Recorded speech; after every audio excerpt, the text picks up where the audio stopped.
I know that some of my friends on here are questioning my alliances in terms of my political persuasions, so to speak. Basically, I'm anti-corruption. And this is sort of how the teabagger movement started out in the beginning, when they were still independent, that is. But I will say one thing tonight. The entire teabagger movement has been taken over by right-wing reactionary forces in this country. And if you can't see that by now, as an independent teabagger, then you're lost.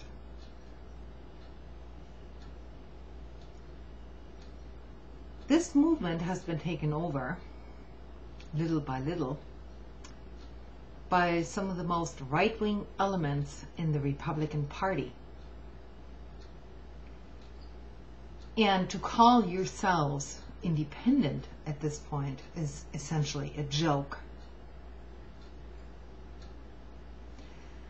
There's no doubt that the major push, particularly through this convention now, at $540 a plate, is no longer a grassroots movement. Since actually some of that grassroots supporters can't afford it. Talk about elitism.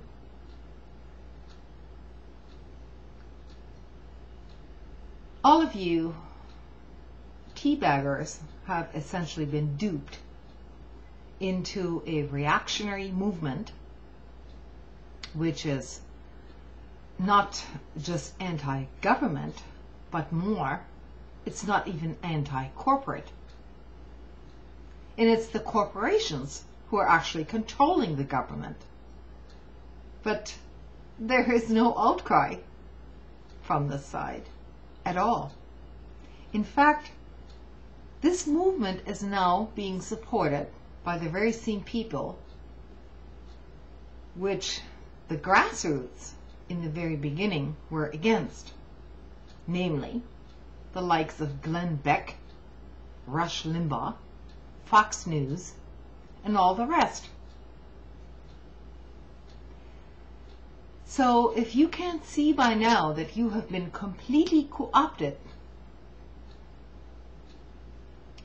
into a large propaganda scheme, and you may notice now that the mainstream media is giving much coverage to this little convention,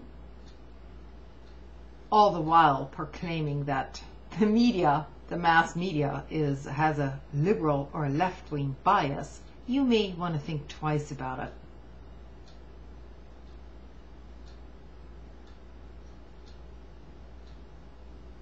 You are involved in a movement which started out as a genuine movement against governmental corruption. But now you've been co-opted in such a way that you believe that the government itself is the problem.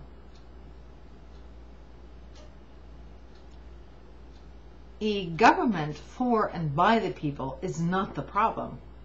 So we should be solving this problem. This problem comes from the very top, namely the corporations which own our government, virtually all of our representatives. And all that is ever being said from the teabaggers or movement is the only complaint they have is about taxes. We're being taxed. Most people in this income bracket are actually not being taxed higher. But the rhetoric is so convincing that you tend to believe that anybody earning under $50,000 a year, or as a family maybe $80,000, is being taxed to the max, when this is an absolute lie. Actually, the big guys on the top, earning more than $250,000, are getting the tax breaks. So as long as you want to talk about taxes, maybe you should look into it a bit further.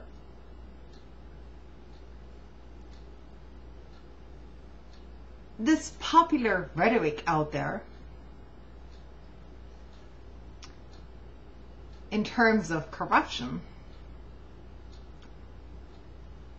is not directed against the corporations which own our government at this point, but against the government itself, when in actuality we have the power to change this government still. I know there's very little chance of that happening now, thanks to the recent Supreme Court ruling. But it's not government that is the problem, not under a constitutional government, which is supposed to be us. So ranting and raving against government per se is just giving in to the corporate gurus, which tell you from the very top that government is bad. Government is not bad as long as it's not owned by the corporate elite.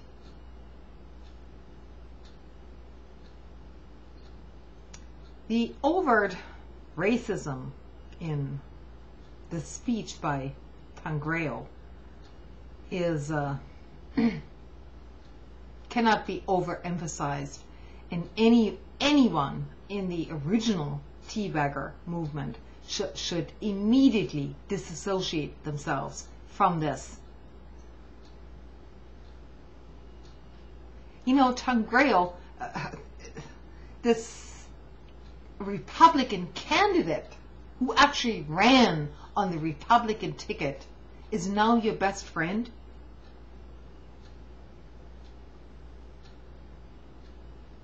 And you call this independence? This entire nation was founded on the notion of immigration, including Tangreo's family, who came from Italy. Of course, you know, they were white. I came here because I was white. No biggie, you know. No problem. Nobody addresses the fact that big corporations have no problem with illegal immigration into this country because they can essentially employ those people for lower wages in order to drive down all wages in this country.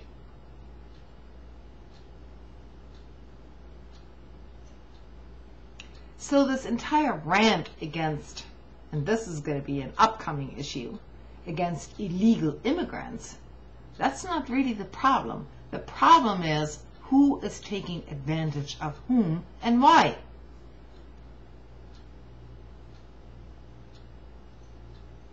It wouldn't be happening if somebody wasn't hiring these people. And why do you think they're being hired?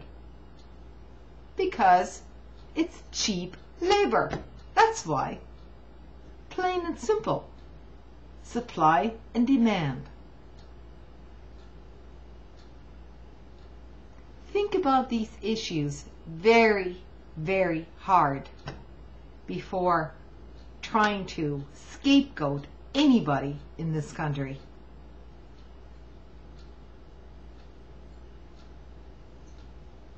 Because that's what it's going to be all about in the future, is scapegoating and pitting people against each other. The handwriting is on the wall in case you don't see it.